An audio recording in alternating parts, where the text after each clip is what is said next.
I think it changed me in terms of, I've gone on a huge journey of understanding about trans experience and the transgender community, and when I first fell in love with the script, I didn't, I hadn't been on this journey, so I think that's been a very enriching and rewarding journey.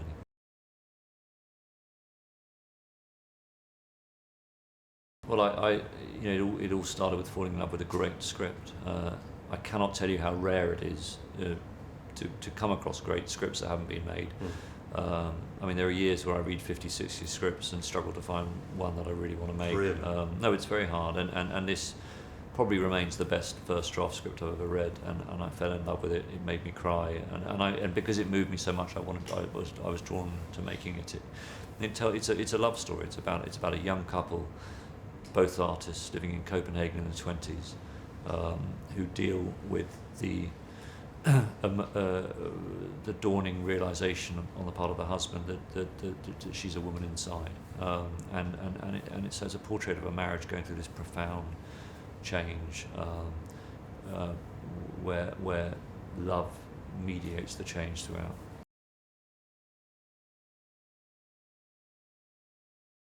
I was thinking that we're at the Venice Film Festival, which is in its 72nd, 73rd year, and this operation happened just before the Venice Film Festival started, which gives you some sense of the timescale.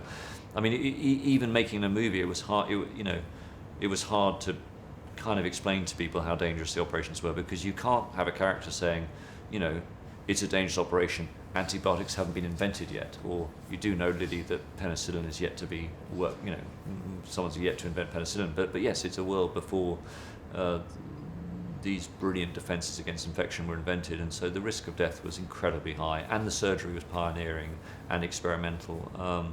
So I think what's also come across in my 7 years living with this story is the incredible courage of Lily Elba, and also you get some sense of how in pain she must have been living as Einar to take those risks to become her true self.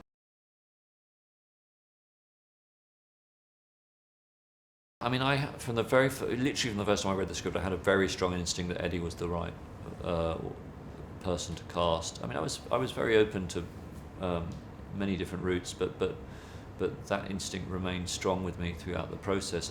It's a combination of having worked with him before.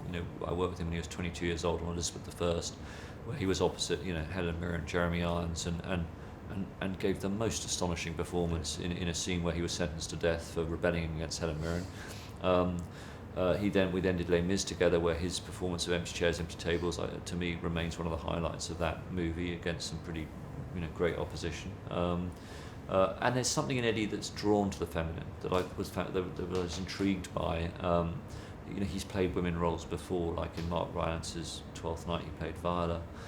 So I thought he might be interested in going into that further and more comprehensively, and I slipped in the script on the barricades of Les Mis at Pinewood Studios, and like me, he fell in love with the script.